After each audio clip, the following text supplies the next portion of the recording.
मेरे प्यारे दोस्तों, तो ये डरावनी कहानी उस लड़के की है जिसके जीवन में अभी तक कोई लड़की नहीं आई थी। वो करीब 22 साल का था और एक अच्छी जगह जॉब किया करता था। उसका नाम आरव था। उसकी लाइफ बहुत अच्छी तरह से कट रही थी। बस उसे इसी बात का दुख था कि उसकी लाइफ में अभी तक कोई लड़की नहीं थी। वो बहुत ही शर्मिला लड़का था।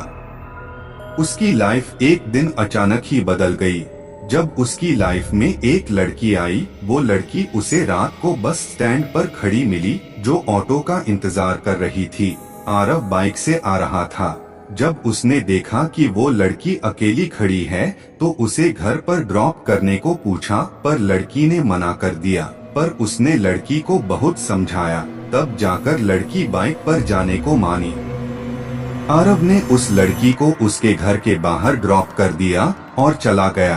अगले दिन फिर आरव के साथ यही घटना घटी। वह लड़की रात को वही खड़ी थी तो आरव ने उसे फिर से उसके घर ड्रॉप कर दिया। ये सिलसिला कई दिनों तक चला। बाद में दोनों ने एक दूसरे से दोस्ती करने की सोची और एक दूसरे का फोन नंबर भी एक्सचेंज किया। दोनों की रातों में बातें होने लगी।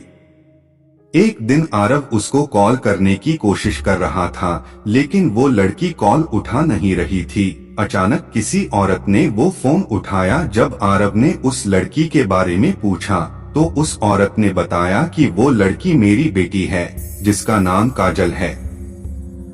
पर उस औरत को एक बात समझ नहीं आई कि आखिर वो लड़का उस नंबर पर कॉल क्यों कर रहा था।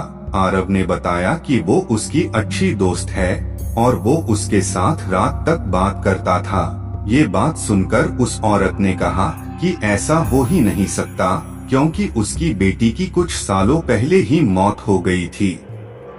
आरव को यकीन नहीं हुआ। वो उसके घर गया तो उसने काजल की फोटो देखी जिस पर माला चढ़ी थी। आरव को तो जैसे झटका ही लग गया। इस घटना के बाद से आरव कुछ खोया खोया सा रहने लगा है। ये बात उसके दिल में एक बुरे पर एक प्यारे सपने की तरह बैठ गई और वो दोबारा उस रास्ते पर नहीं गया क्योंकि वो जान चुका था कि ये प्यार कभी पूरा नहीं हो सकता। ऐसी ही डरावनी कहानियाँ सुनने के लिए हमारे चैनल को सब्सक्राइब करें। धन्यवाद।